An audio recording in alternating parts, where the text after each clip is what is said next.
My voice is extremely hoarse right now because I was working on something last night and when I woke up it still hurt, so I'm gonna try to make this as bearable as possible. So I think I skipped over a piece of it after I finished recording yesterday, the last playthrough. So this is just a new guy that appeared out of nowhere. Okay. Hello. You're new here. It's me, Simyong, right? And how are you? Everyone knows already. What? What is that name? I'm Electron Ick. By the way, the real one. You can call me that. What the hell is that? Electronic is a robot name appearing in popular Soviet film and its book series. Electronic? The real one? Things were going from crazy to completely insane. Alright. These names are crazy.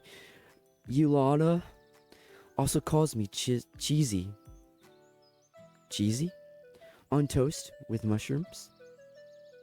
Because my last name is Cheese Cobb. I see. Let me show you around. I accepted his offer, as it would have taken much longer to get to know this place alone. Fine, let's go. We ended up at the square again. As if this place was all there is to this camp. What? Lena was sitting on one of the benches, reading some book. Electron confidently approached her. Hello, Lena. Meet the new guy, Simyong. He started briskly. Hello. Well, you can say we've already met, in a way. Yeah. She looked away from the book for a moment, glanced at me, blushed and went back to reading, as if not noticing that we were still here. Alright, let's go on. I was first surprised by meeting this girl. That meeting this girl was reduced to a couple of words, but then I thought that it was better that way. Electron's vigorous activity did not fit well with Lena's shyness. Let's go. Next, we went to a building, which I instantly identified as a canteen. And this here, I know, this is where you consume organic food. Yeah, something like that. At the canteen's porch stood the unfriendly girl who hit me on the back earlier. At the sight of her, my joking mood vanished in a blink of an eye. Really, now is not the best time to be pulling this guy's leg, even though he's quite hilarious. First, I need to figure out what's what here, or at least where I am. Her, over here, that's Elisa. Be careful around here. He spoke in a whisper. Okay, what? The whole nickname sounds exactly like 2chan in Russian, a reference to the late 2chan board. Okay. Don't ever risk calling her Divchek. She doesn't like that. What did you say? What did you call me? You must have heard him. In a blink of an eye, Elisa jumped down from the porch and dashed towards us.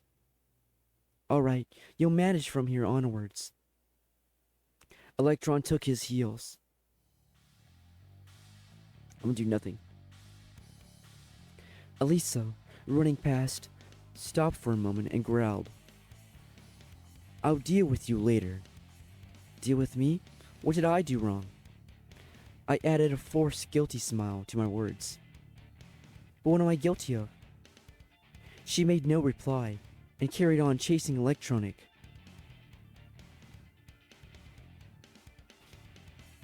Looks like I had to kill time alone, waiting for dinner. I decided to go east, at least in the direction of east where be in my world. What? At least in the direction where east would be in my world.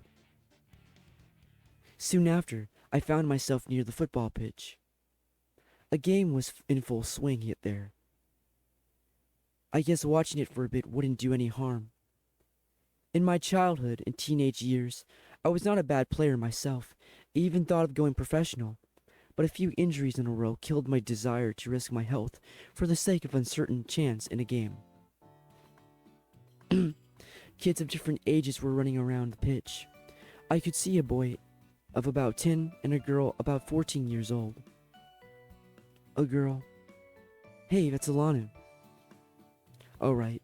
So she plays football. What's so surprising? She seems a restless one after all. I was standing quite far from the pitch, and she still noticed me. Hey you! Alana shouted. Wanna play? I didn't know how to answer. On one hand, running around for 10 minutes is no big deal. On the other hand, any wrong move in my situation could be my final one. But in any case, my attire wasn't suitable for this weather. If I played in winter boots and warm jeans, I would sweat like a pig. And playing barefoot and without jeans would be simply unethical. Maybe another time, alright? I shouted in response, turning around and walked back. I was followed by Alana's screams about my pants and about me being a pansy or something like that. Damn, that's cold. Evening was falling, making me feel tired and empty after a day wasted with no real purpose. I came back to the square, sat down on a bench, and gave an exhausted sigh. I'd better sit here and wait for dinner. After all, it's easier to search for answers when you're not hungry. They do give food to the people here, all right. You know, it's curious how the simplest human needs can break the will to ponder on things, to strive for something.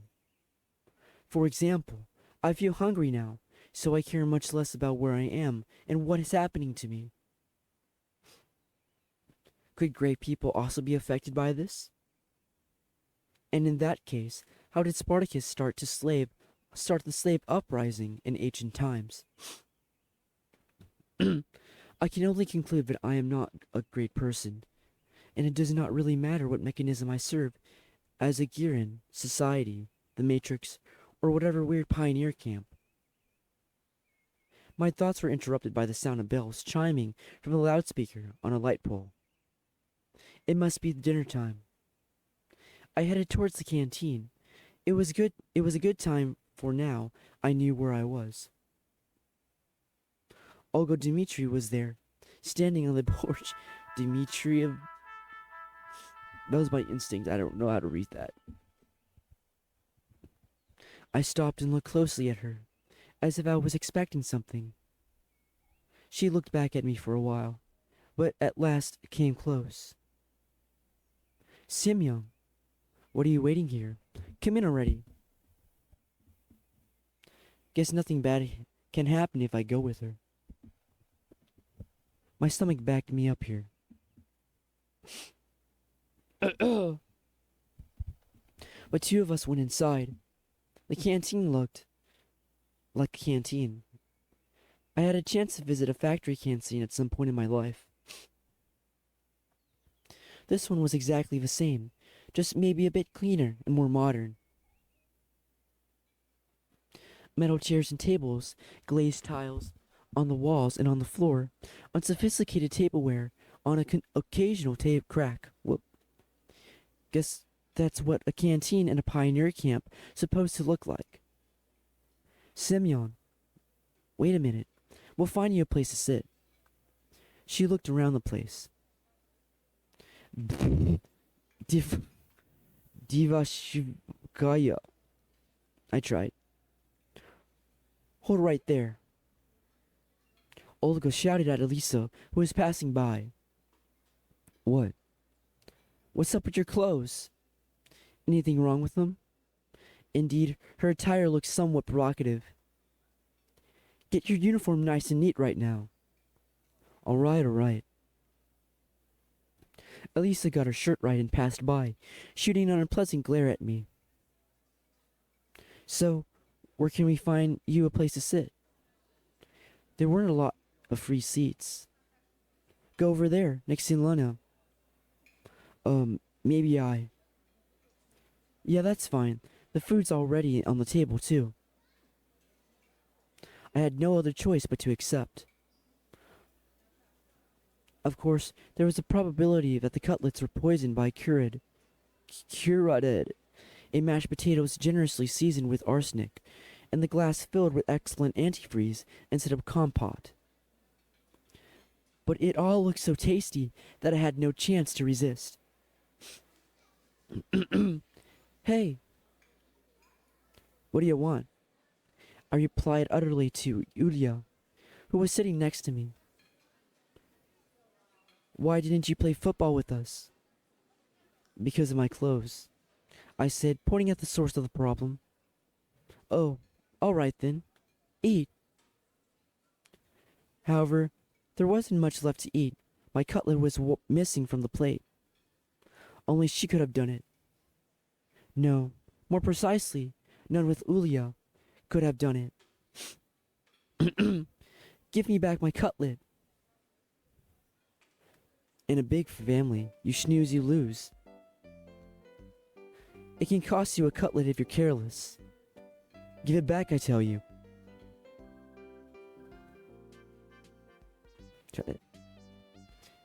I looked at her menacingly and was about to reach out my hand. See, I don't want it. I don't have it. And indeed, Ulya's plate was empty. It seemed that this little girl eats as fast as she steals someone's cutlets. Take it easy. We'll work something out now. She grabbed my plate and ran off. There was no point in following her. If they wanted to poison me, they could have done it in a much easier way. Oof. Save.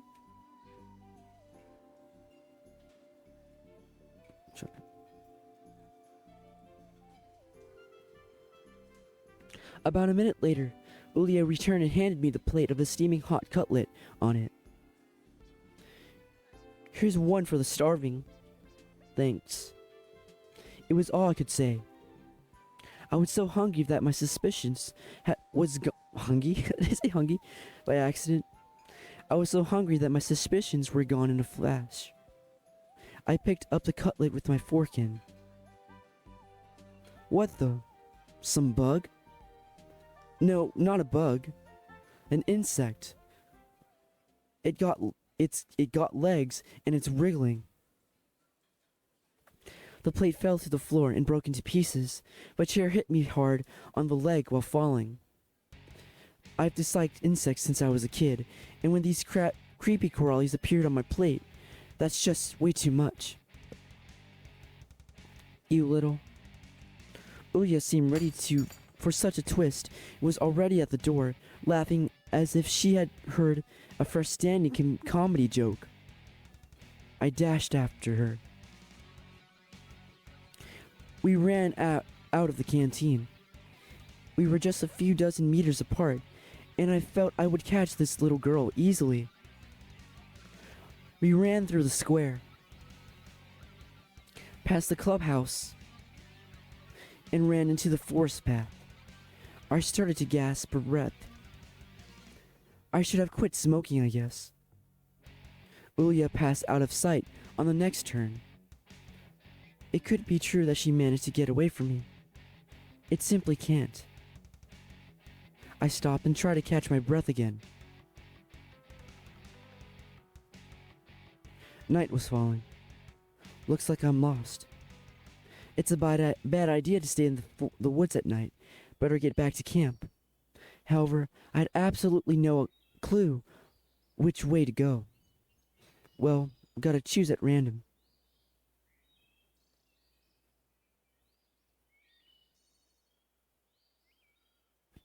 I wandered for quite some time in the forest, and even though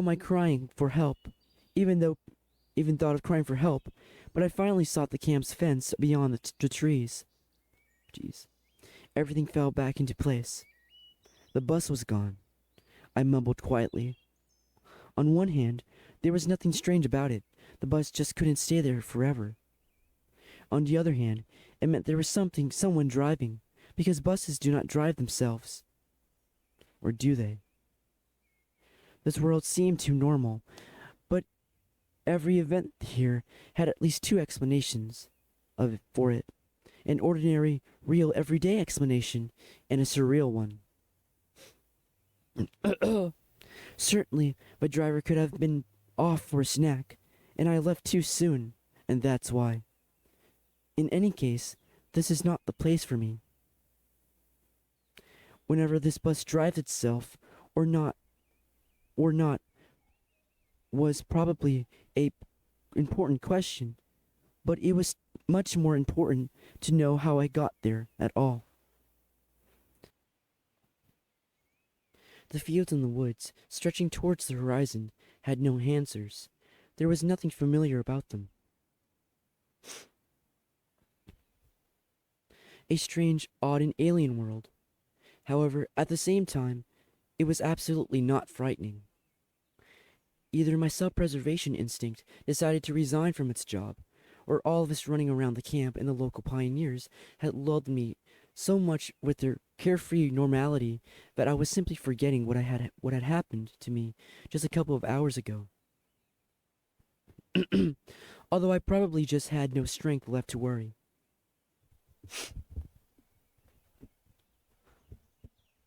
All I wanted was some peace, calmness, and just to have a little break from it all. And only after that would I continue looking for answers, ready and reloaded. However, that would be some time later. And what about now? Can I allow myself to relax? My nose is filled. It's so gross and nasty. It got completely dark, and in any case, it would be better to spend the night in the camp. I was about to head back when someone came up silently from behind. Ugh. Hello. I tried to do it. Hello. What are you doing here so late? It was Slava, standing before me. I was so surprised that I jumped. So, you didn't catch Ulana, did you? She smiled. I'll try my best to pronounce these names, but I can't. I nodded disappointingly and sighed. No wonder. No one ever has. Yeah, she's a real rocket girl. She could have found a better use for her energy than looking for adventures. You must be hungry. You didn't manage to have dinner after all.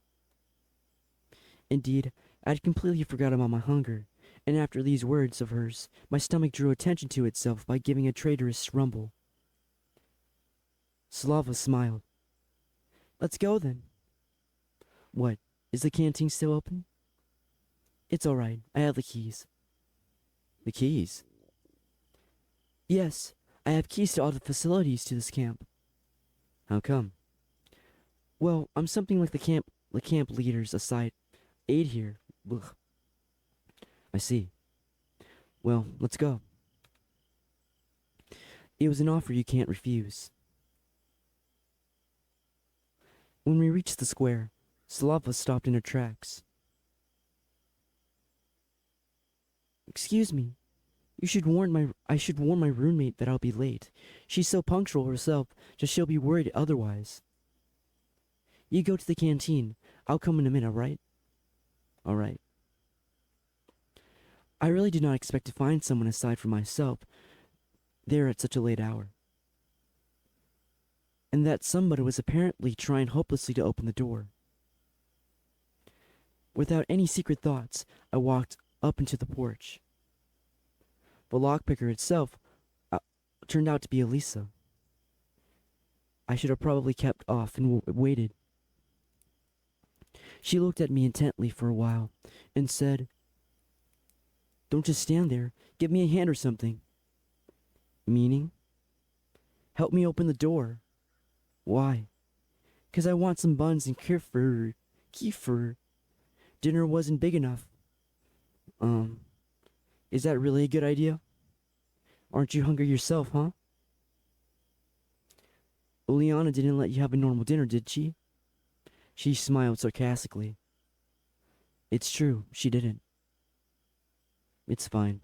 Slava will come now and... What? Guess I shouldn't have said that. I'm off then. And you'll pay for this. You owe me 2 already. Having said that, Elisa disappeared into the night. And what was the first one? Slava didn't keep me waiting for too long. Is everything alright? Yeah, why are you asking? No reason. It's nothing. It would be better if I didn't tell her about Elisa. Everything's fine. I said that and immediately heard a note of dishonesty in my voice. Well, shall we go? As for Slava, she seemed not to have noticed anything. Or at least she was pretending she hadn't. We entered the canteen. Wait a bit, I'll go get something. I sat down on a chair and obediently waited for my savior. My dinner was simple, a few buns and a glass of kefir. No wonder. I bet hungry pioneers finished everything off. However, even that was far better than most of my usual diet. Slava sat across the table and looked at me while I was eating. Is there something wrong with my face? Oh, on my face? Is there something wrong with my face? You can barely see it. No, just... She smiled, looking directly at me. Ugh. So, how did you like your first day in the camp? Well, I don't really know. It's silly to ask someone who suddenly found himself in a different reality whether he liked the food in the canteen, the camp leader, or his assigned hut. It's alright. You'll soon get used to it. Slava stared out into the window dreamingly. Frankly speaking, I had no desire to get used to such things, but as for her, she didn't know. She doesn't know. Or at least she wants me to think that she doesn't know.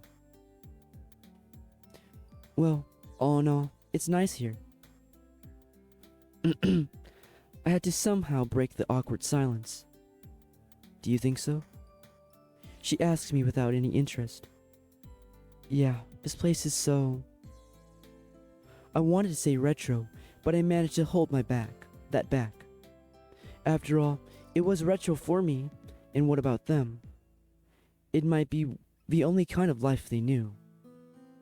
If the term life was applicable here, after all. So how? She watched me closely, as if something important depended on my life. Well, I don't know. Lovely? Yeah, it's lovely here. I guess you're right. She smiled again. It's very good that you think so. Why? Well, not everyone likes it here. And what about you? Me? Yes. I love it here. It's great. Then you don't need to worry about what other people think. Well, I don't really worry. Slava laughed. This conversation seemed to lead me astray from where I wanted to get. And you're worried yourself? Really? Why do you say so? Well, when someone is chewing so intensely... I'm sorry. It's okay. I couldn't bring myself to be more cautious around this girl. But why her in particular? Why not any other local inhabitant? Every one of them looked completely normal to me. Precisely normal. So normal, it sends chills down my spine and into my marrow. Normally, not like a neighbor with a power drill in one hand and a subwoofer in another. Nice metaphor. Not like a passenger who can often meet in a subway or on public transport. Not like a coworker on the next table of an open plan office. And not even like a friend who only differs from other humans in his constant instance. All the other looked normal.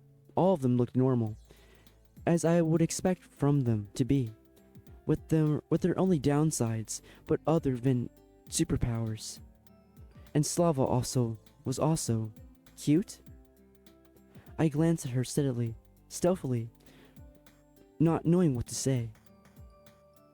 I'm sorry. I wanted to show you the camp, but ran off my feet. I didn't miss anything while on my own, I guess. Are you sure you haven't missed anything at all? She smiled so brightly, but I had dropped my eyes in confusion. Well, how would you know? It's my first day here. Okay, and what have you seen so far? I've seen the square, this canteen, the football field. And what about the beach? Just from afar. You really should go there, and let's do something together. Okay, we will. Her naturalness started to scare me, but then I thought, what if everything that happens here is how it's supposed to be, and this world looks strange only to me, while for them it is normal? Maybe I was thrown into the past.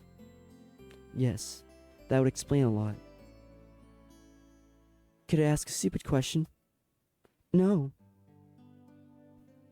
Slava smiled and stood from the table. It's late. It's late. Can you find the way to Olga's by yourself? Of course I can, but why should I go there? She'll settle you with something. What for? Probably this question seems stupid, but Slavia burst into good-natured laughter. You need to sleep somewhere, right? This makes sense. Fine. I'll be off then. Good night. Night. It's strange that she left in such a hurry. A bundle of keys left the door locked, caught in my attention. I was going to catch to Slava, but where does she live? And knocking on every door during the middle of the night didn't seem like a bright idea.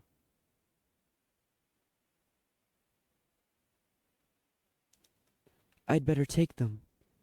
I'd give them back tomorrow, because who knows what happens here at night. Such thoughts gives me chills. It's me who needs to be careful here in the first place. The night, though dark, always seemed at all. One could hear chirping crickets, the songs of the night birds, and rustling trees from everywhere. A sudden desire to follow Slava's advice and go to the camp's leader's cabin appeared. I don't know why the sight of an unknown bronze building of communism seemed to put me in constructive mood. I sat on the bench and started to recall everything that happened today.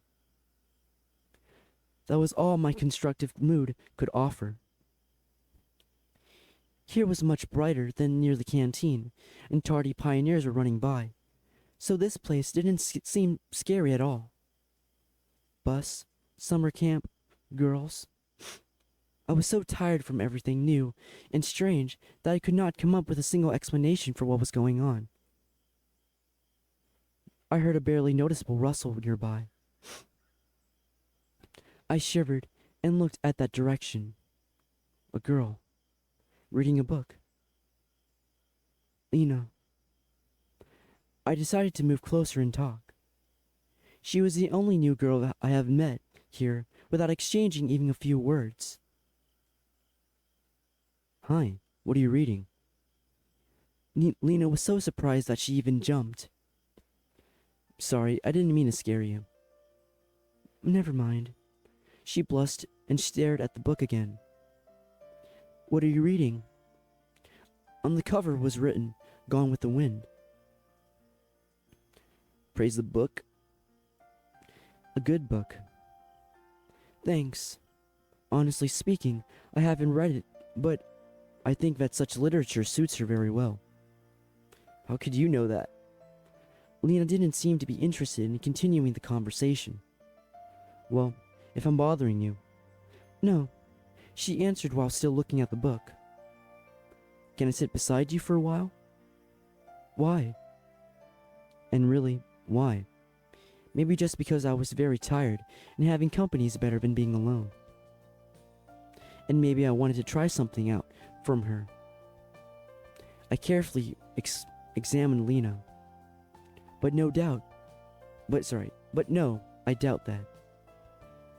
Well, I don't know. I'm not allowed to? Feel free.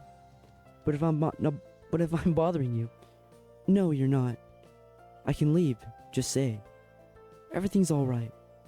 Okay then. I sat at the end of the bench carefully.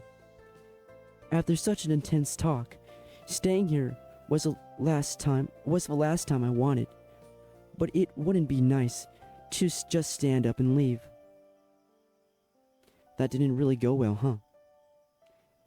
Lena always answered anyway. It seemed I made a fool out of myself. I bet if Eula was here, she would have a good laugh with me. Do you still enjoy being here? I recalled Václava's question and thought it would be a good start to that for a conversation. Yes, she smiled slightly. I guess I like it too.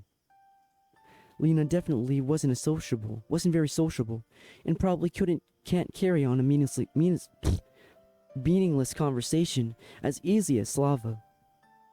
But there was something about her that attracted attention. Like a momentary glimpse of a reflection in the glass of a rainy autumn evening, it makes you turn around and stare into darkness searching for something that you saw out of the corner of your eye.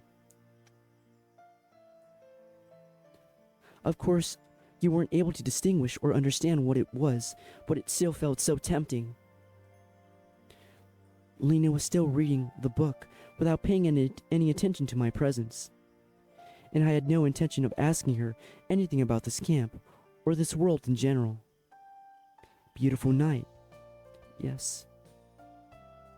How in the world would you start a conversation with her?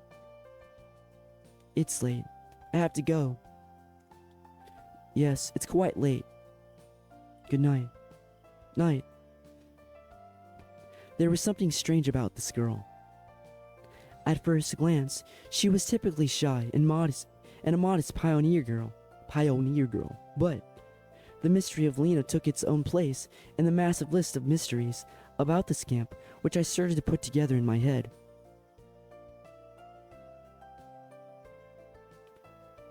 A lazy evening. There's nothing like a good time with nothing to do. I headed towards Olga cabin.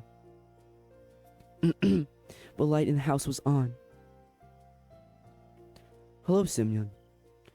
You're quite late. Yeah, I went for a walk to look around the camp. All right.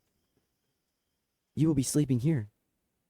She pointed her finger at one of the beds. Right here? I was a bit surprised. Yeah. Yes. Yeah. Is something wrong? We're out of free cabins anyway. The camp leader smiled, but I rather think it was out of politeness. Do you want to be a decent pioneer, don't you? There was a clear emphasis on the word decent.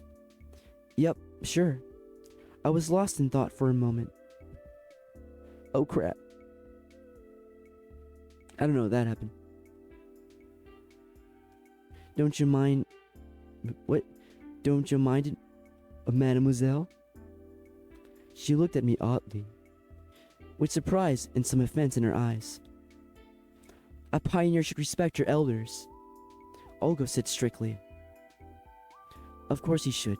No one argues with that, I blathered, not realizing what was wrong. Shouldn't you also... She stared at me. Such under a gaze, even Modred, forged by the best dwarf masters of the deepest dungeons, would merit. Should I what? What's up, Toots? Annoyance and a lack of understanding made me raise my voice. You must address adults appropriately. Yes, of course, there was a lot of strange things here. But this girl is just a couple years older than me. Or maybe even younger. But I decided not to argue, while just a few minutes ago I would argue I would never have called her an adult. I have to admit that she was also given a strong character. And in any case, I wasn't in a position to argue. As you say, mademoiselle, I mumbled. That's much better. That is how a decent pioneer should conduct himself. And now it's time to sleep. Honestly speaking, I was going to become neither decent or an indecent pioneer. But yesterday, I wasn't going to become a pioneer at all. So do I have a choice now?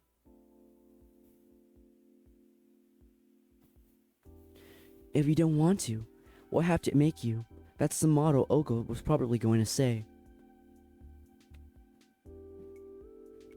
I climbed onto the bed and closed my eyes only to realize how tired I was after today. Something hammered in my head awfully, as if my brains have started the night shift. And they seemed to be aimed more at rolling steel than working on something more sensitive. The bus flew through my mind. And the square with the monument. The canteen full of pioneers. And the malicious face of Yuliana. Slava. Lena. And even recalling Alyssa didn't give me too much of a negative feeling. Maybe this is your life. What if I'm here for good?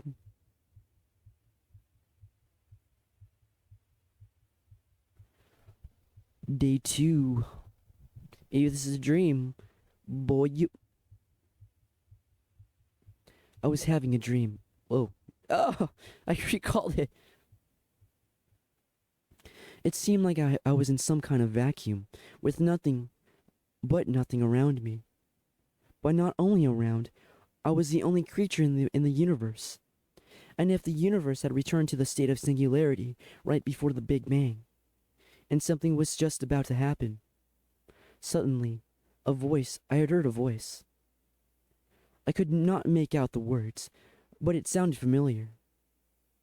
The voice was whispering something gently, as if soothing me, and then I realized it was the voice of a strange girl from the bus, the girl from the dream. But what was she trying to tell me? Who is she? I woke up. Bright sunlight struck my eyes. It was almost noon. After stretching lazily on the bed and yawning, I started to recall the previous day. In few seconds, all its events passed before my eyes. The bus, the camp, the local inhabitants. No, that's just wrong. Not this whole situation, not me being here. It was wrong by default. My attitude towards what was happening was wrong. But yesterday, I fell asleep here just like that, and before that I chatted nicely with the local pioneers. I even managed to crack a few jokes. How could I act like this in such a situation? I should be frightened, startled by even little rustling. Should avoid all contact with the potentially hostile creatures. The last day's events was getting hazy, like I had a hangover. This really feels like the morning after a heavy drinking game. Yesterday's natural, flawless, absolutely normal conduct becomes a nightmare in the morning, a grotesque illustration of the divine comedy. Yes, it's just like that, and I can't change the past now. Then again, I had probably assessed the situation and was acting accordingly.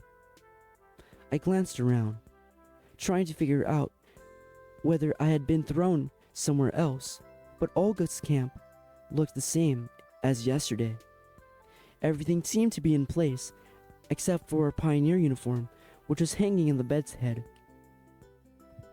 I fumbled with it in distrust and tried it on. At least this is better than walking around in winter clothes, which I could see myself. Bet I look like a clown. For that, I needed a mirror. At least a tiny one. Ugh. I finally found one in the wardrobe door. Holy! I looked at the newfound pioneer and jumped away in surprise. There was some teenager on the other side of the mirror. He resembled me, but he wasn't me.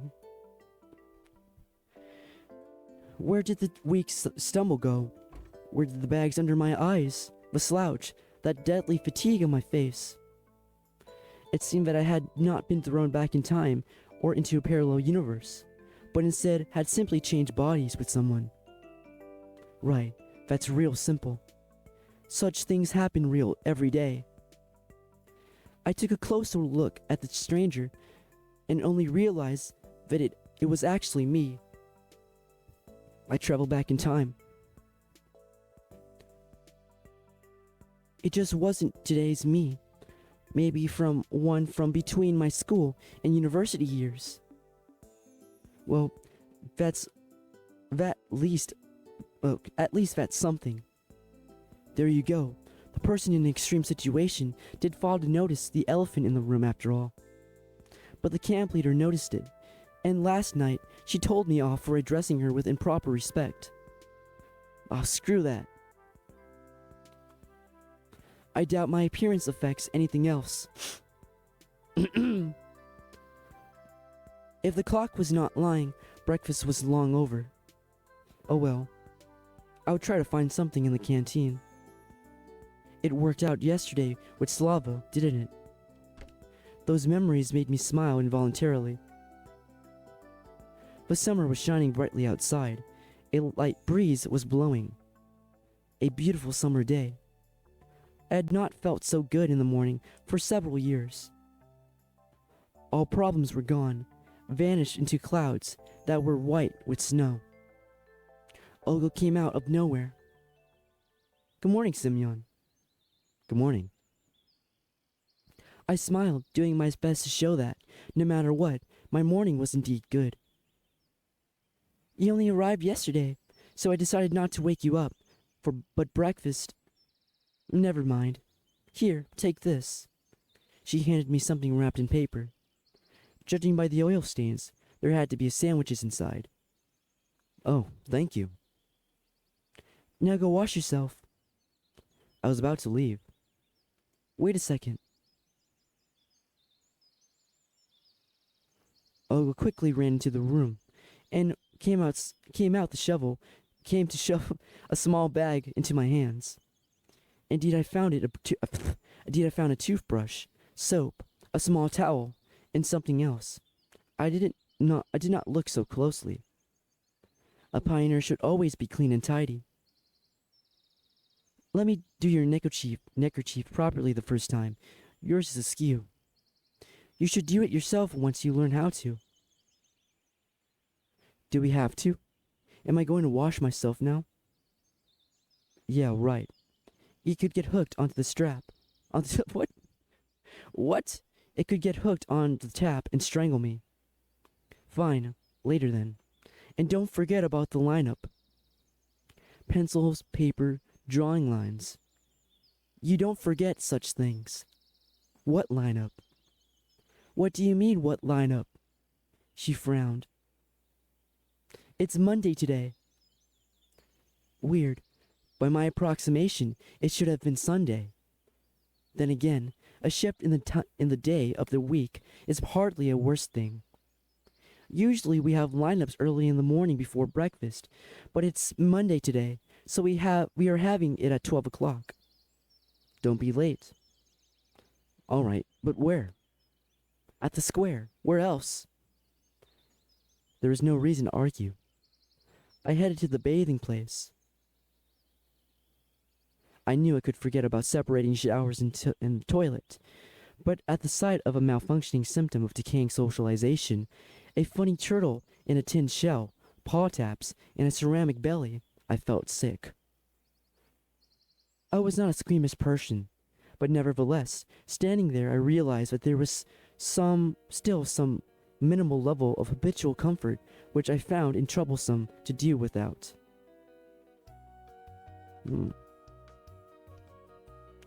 It's often like that. When you lose things that you thought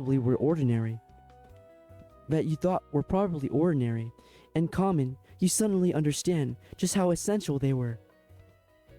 I'll screw this, as if I had any choice. The water was ice cold. While washing my hands was not an issue, washing my face and my mouth became a big problem. There was no toothpaste in the bag which Olga gave me. I could brush my teeth without it, but there was a small round box wrapped in a towel. Tooth powder. Cute. 1 point for me being somewhere in the past. I washed myself quite quickly, also due to the ice cold water. Someone was coming quickly and more like running towards me. I turned around. It was Slava, dressed in a tracksuit. This girl would probably look good in anything. Pioneer uniform, bikini, probably something in a spacesuit. Hi there. Ohio, what's up? Good morning, yeah. Oh yeah, real smooth. Why did you come for breakfast? I overslept. I said it as if I was proud of it. But Olga gave me some sandwiches. Oh great then, don't forget about the lineup. Yeah, sure. As if I could forget. Right, I gotta run. Enjoy yourself. She waved goodbye at me and just disappeared around the path's bend. Looks like it's a couple of minutes until the lineup. I should quickly pass by my home to drop off my washing bag and eat some sandwiches, and then head to the square. I swung open the door of the camp leader's cabin and rushed inside, as if jumping into the last car of the departing train. It didn't turn out to be the best idea, because inside I felt Olga, who was changing. I froze on the spot, trying not to breathe. Finally, the camp leader noticed me. Semyon! I looked away immediately. Have you heard of knocking? Now get out! Yeah, that was real clumsy. Although I did enjoy the sight. Olga, who followed me in a minute. Here, take this. Now it is your home too. She handed me the key. I put it in my pocket. Home? Of course, if you disregard how fantastical the current events were, this camp was far from being the worst place on earth. But to call it home, just after one day spent here, I doubt I'd ever be able to do so. But what about the sandwiches? Just eat them on the way. We were passing along the lines of the pioneer's cabin when I was tucking into the ham sandwich. Tucking? Into the ham? I was tucking into the ham sandwich, and Olga kept on talking and talking. She was buzzing like a game of Operation with Parkinson's. Yo. But I cared about nothing but the food. Understood? Huh? You weren't listening. Sorry. Today is the first day of your new life as a pioneer.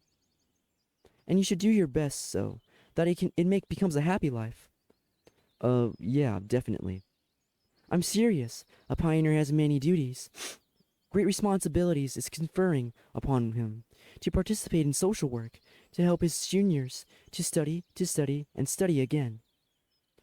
And here are all like one, we here are all like one big family. And you will become a part of it. Yeah, a part. I'd even sign a party membership card if I could save me from listening to this nonsense. I hope that after your term here is over, you'll keep most pleasant memories about our camp. Memories that will last you a lifetime. And when will this term end? Why do you keep asking silly questions? It seems I won't get any information from her. A shame, really. This world appears to be so friendly, but it never bothered to introduce itself to me. Perhaps now I can take things somewhat easier than yesterday. It seems like I have some unspoken ceasefire with it. It isn't trying to hurt me, but I'm forbidden from asking questions. Of course, the situation isn't a pleasant one, but what one can do about it. A bad peace is better than a good dispute. The most important thing for you now is to make the best of time you will spend here. I'll do my best. Honestly, I was very tired of this conversation. Oh, I didn't know who was talking. And it would be good to know where that here is. But we came to the square. The pioneers were already lined up. What? Is everyone not here yet? Nope.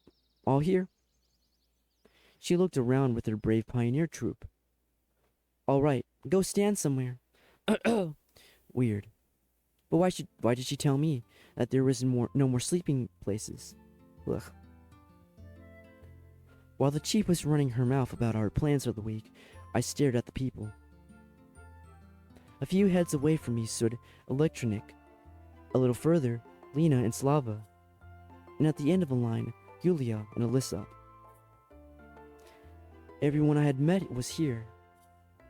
Olga spoke about some competition, and I turned my attention to the monument. Genda. I could not remember any revolutionary with a similar name. He had a very weird posture, too, as if he was looking around with distrust, maybe contempt, or even disdain. Probably some local leader. Daydreaming again? Slava brought me back into reality. Olga stood nearby. Still remember the plan for the week? The plan? I will never forget the plan. Perfect. She looked like Slava. Did you bring it? Yes. Slava handed me a piece of paper. It's a checklist. There are 4 tasks to check off. Do it all today. Before you start, sign up for a club. There are some clubs in the clubhouse, and a musical club in a separate building. Then, visit the infirmary. And finally, visit the library. Got it? Yeah. The checklist seemed like a good chance to find out something, since I had since I had to go places that I even been before. Then come on, start right now. What about lunch? Don't worry, I'll bring you some more sandwiches. The checklist is more important. Good luck. We departed too fast for me to ask anything else. Miss breakfast, now I'll miss lunch too. That ain't good. Maybe I'll manage it in some time somehow. Fuck. Lunch starts at 1 p.m. Then again, if I go there, I miss a place from the checklist. Okay, it's too early to go to the canteen anyway.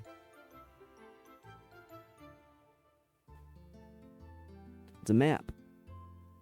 It's a map. It's a map. Tells me where I am? Nope. That looks like a girl with a bag on her head. Oh, I can choose places. Let's see. Let me say go to infirmary. Let's try going to the clubhouse. I went to the clubhouse. To tell the truth, I never really liked extracurricular activities. At school, I used to find any excuse to skip extra classes. At university, I had no interest in participating in a student council. I wasn't interested in boxing, automodeling, or sewing. So I came here just to take off the box. Nobody was here. I found myself in something like a hut of a junior robot enthusiast. There were wires and simple printed circuits scattered everywhere, chips, and on the table proudly stood an oscillograph. Oscillograph? Whatever pronounce that. I heard voices from another room, and then 2 pioneers appeared. One was Electric, and the other one I didn't know. Hi, Simeon. We were expecting you. It seems he knows everything about everyone. Why were you expecting me? Well, of course, because you came to sign up for the Cybernetics Club, didn't you? He didn't let me answer. And the Shurek, He's in charge here. I assume there's only 2 of you in the club? Well, you can say that there's 3 now. Shurik came up to me and assertively offered his hand. His face was somewhat familiar. Welcome to the club. Yep. Now, I'll show you around. Make yourself at home. Guys, I just wanted to... We're always welcoming new members. He said it in such a way that the anthem of the Soviet Union suddenly started to play in my head. It's amazing, and I even remembered the words. In the 1st grade, I had a textbook with the lyrics in the back. No, I just wanted you to sign the checklist. Yup. You sign up for the club, we'll sign your checklist. He grinned. I was getting ready for a long and boring argument, but then I heard someone enter. I looked back and saw Slavia. Oh, Semyon, I hope they're not giving you any trouble. She narrowed her eyes, looking at the future of the motherland's robotics industry. You know these 2? They can. I know these 2. What? Well, actually, I just need to get my checklist signed. I decided to take advantage of the situation. No problem. Give it to me. Slava took the paper and marched to Shurik. To Shurik. Sign it. Hold on, we're not done yet. You're done. Sign it now. She gave Shurik such a threatening look that it made me lose every possible objection. He wrote some squiggles on the checklist. I thanked Slava. Then I moved to the mellow mood. Ooh. Should I save?